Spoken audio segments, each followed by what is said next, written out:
नमस्ते। आज हम एक ऐसे राज्य की कहानी में उतरने वाले हैं जिसकी पहचान ना दो बिल्कुल अलग दुनियाओं से बनी है। सोचिए, एक तरफ तो है घने जंगल, एकदम प्राचीन संस्कृति, और दूसरी तरफ है उद्योगों और खनिजों की धधकती हुई आग। तो चलिए झारखंड के इसी दिलचस्प सफर की शुरुआत करते हैं। तो सबसे पहले एक बहुत सीधा सा सवाल, ये जो नाम है झारखंड, इसका असल में मतलब क्या है?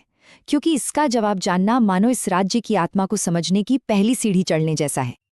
देखिए, ये नाम संस्कृत के दो शब्दों को मिलाकर बना है। झार, जिसका मतलब होता है जंगल, और खंड यानी भूमि या धरती। तो झारखंड का सीधा साधा मतलब हुआ जंगलों की धरती। और सच कहूं तो यही इस प्रदेश की पहचान का सबसे पहला और सबसे जरूरी हिस्सा है। ये नाम ही प्रकृति के साथ इसके गहरे रिश्ते की कहानी कहता है। तो अब जब हम नाम का मतलब समझ गए हैं तो थोड़ा और गहरे उतरते हैं इस धरती के इतिहास में, क्योंकि ये सिर्फ जंगलों की भूमि नहीं है। ये एक इतनी प्राचीन भूमि है कि इसका अस्तित्व शायद मानव इतिहास से भी पुराना है।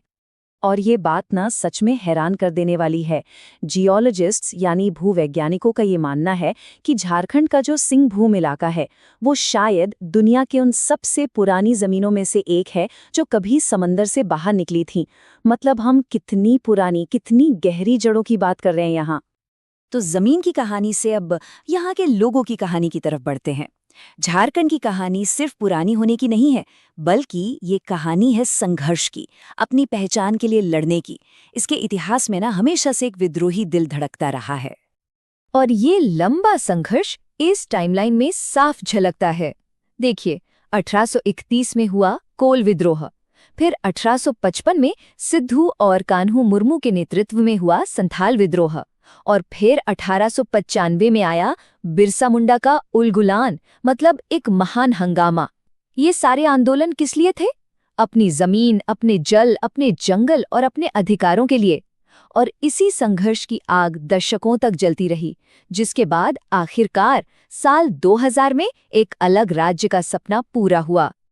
और जब भी इस संघर्ष की बात होती है, एक नाम सबसे ऊपर आता है, बिरसा मुंडा, जिन्हें लोग प्यार और सम्मान से धरती आबा कहते हैं, यानी धरती का पिता। उनका एक नारा था, रानी का राज खत्म हो और हमारा राज स्थापित हो। सोचिए, ये नारा आज भी यहाँ के लोगों के दिलों में कैसी प्रेरणा जगाता होगा। अच्छा, तो अब कहानी का रुख थोड़ा बदलते हैं। अभी तक हम बात कर रहे थे जंगलों की, संघर्ष की। अब हम झारखंड की पहचान के दूसरे पहलू यानी आग की तरफ चलते हैं। और ये आग है यहाँ के खनिजों की, यहाँ के उद्योगों की, वो आग जो इसे भारत का इंडस्ट्रियल इंजन बनाती है। इसकी एक मिसाल है धनबाद शहर। इसे यूं ही नहीं भारत की कोयला राजधानी कहा जाता है। ये छोटा सा निकनेम ही बता देता है कि देश के एनर्जी सेक्टर के लिए झारखंड कितना कितना ज्यादा जरूरी है। और कोयले के बाद बात आती है स्टील की, और जब स्टील की बात हो तो जिक्र आता है जमशेदपुर का, जिसे हम सब द स्टील सिटी के नाम से जानते हैं। कमाल की बात यह है कि जमशेदजी टाटा ने जब इसे बसाया तो ये भारत का पहला फर्स्ट प्लान्ड इंडस्ट्रियल सिटी था। वाकई झारखंड के औद्योगिक इतिहास में एक मील का पत्थर। यहाँ की जमीन के नीचे जो संपदा है वो बहुत विशाल है। कोयले में तो ये लीडिंग प्रोड्यूसर है ही, लेकिन उसके अलावा यहाँ लौह अयस्क है, तांबा है, यूरेनियम है। यहाँ तक कि भारत की पहली यूरेनियम खदानें भी यहीं थी, और माइका भी। सच में ये देश के लिए किसी खजाने से कम नहीं है। लेकिन इन उद्योगों और खनिजों से भी परे झारखंड का असली दिल तो यहाँ के लोगों में और उनकी बेहद जीवंत संस्कृति में बसता है। तो चलिए अब इस खूबसूरत सांस्कृतिक ताने बाने को थोड़ा और करीब से देखते हैं। यहाँ की पहचान ना यहाँ के जनजातीय समुदायों से बहुत गहराई से जुड़ी हुई है। जैसे संथाल, जो यहाँ की सबसे बड़ी जनजाति है।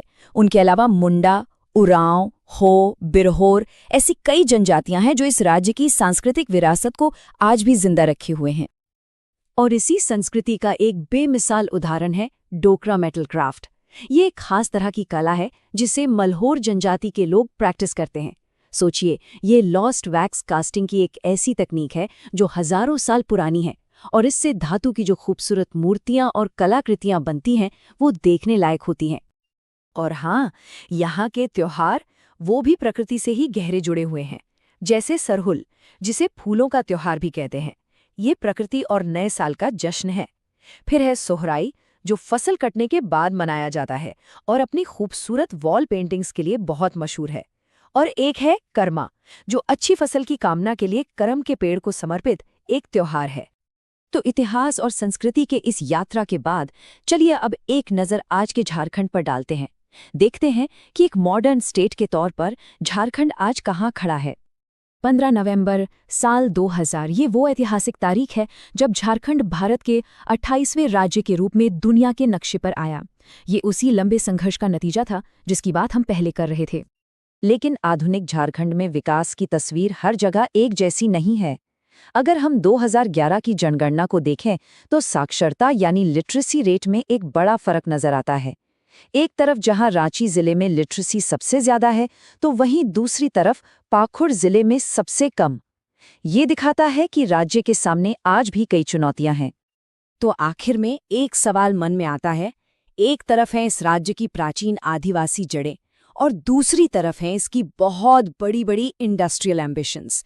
इन दोनों के बीच संतुलन साधते हुए जंगलों और आग की इस धरती का भविष्य क्या होगा?